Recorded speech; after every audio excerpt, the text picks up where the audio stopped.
అయితే విద్యార్థులు ఏంటంటే ఇప్పుడు ఇంటర్మీడియట్ బోర్డ్ ఎగ్జామ్స్ ముందు కదా, తర్వాత జేఈఈ మెయిన్స్ ఎగ్జామ్ కదా అని చాలామంది జేఈఈ మెయిన్స్ ప్రిపరేషన్ని నెగ్లెక్ట్ చేస్తుంటారు.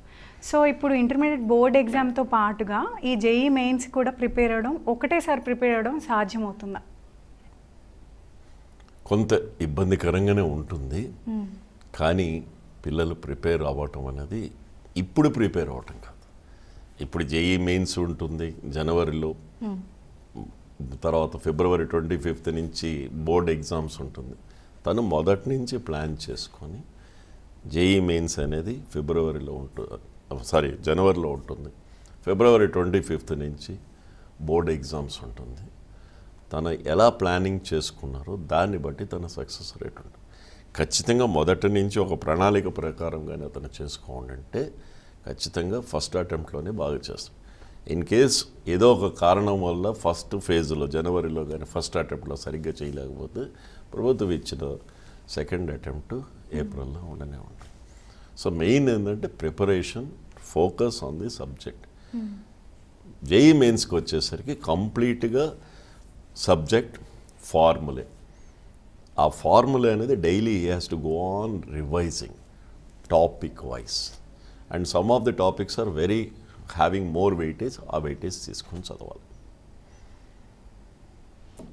ఓకే. సో ఇప్పుడు ఈ జేఈఈ మెయిన్స్ కోచింగ్ చాలామంది, కొంతమంది ఇంట్లో ప్రిపేర్ అవుతారు, కొంతమంది ప్రైవేట్ అకాడమీస్లో జాయిన్ అవుతారు. కొన్ని కాలేజెస్ ఏమో జేఈఈ మెయిన్స్ కోసం స్పెషల్గా వాళ్ళే క్లాసెస్ కండక్ట్ చేస్తారు. అంటే ఇది ప్రిపరేషన్ ఎలా వెళ్తే బాగుంటుంది? ఖచ్చితంగా తను ప్రిపేర్ అయినా, అకాడమీలో ప్రిపేర్ అయినా, మీరు అన్నట్టు వేరే కాలేజీలో ప్రిపేర్ అయినా ప్యారలల్గానే పోతుంది. సో ఇంటర్మీడియట్తో పాటు ప్యారలల్గా వెళ్తుంది. ఓకే. ఖచ్చితంగా ఒక టాపిక్ తీసుకున్నప్పుడు ముందు ఆ టాపిక్ ఇంటర్మీడియట్లో కానివ్వండి, సిబిఎస్ఈలో కానీ ఎలా ఉందో అది దాన్ని క్షుణ్ణంగా అతను చదవాలి. ఆ టాపిక్ మీద కాంపిటేటివ్ జేఈఈ మెయిన్స్ కానివ్వండి, ఎంసెట్ కానివ్వండి, ప్రీవియస్ ఇయర్ క్వశ్చన్స్ ఏమున్నాయో ఆ టాపిక్ మీద ఆ ప్రీవియస్ ఇయర్ క్వశ్చన్స్ని తను బాగా ప్రాక్టీస్ చేయాలి.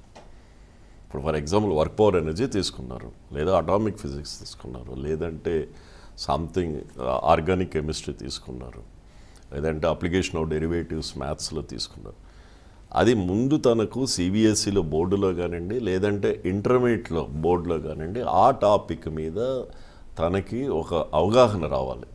అవగాహన వచ్చిన తర్వాత దాన్ని బాగా అర్థం చేసుకున్న తర్వాత జేఈఈ మెయిన్స్లో ఎలా అడిగారు, ఆ టాపిక్ మీద, ఆ పర్టికులర్ సబ్జెక్ట్ మీద, ఆ పర్టికులర్ టాపిక్ మీద ప్రీవియస్ ఇయర్ క్వశ్చన్స్ తను ఎంత వీలైతే అంత ప్రాక్టీస్ చేస్తే తనకి అప్పటికి ఎటువంటి క్వశ్చన్స్ ఇస్తారు మనకు ఒక క్లారిటీ ఉంటుంది.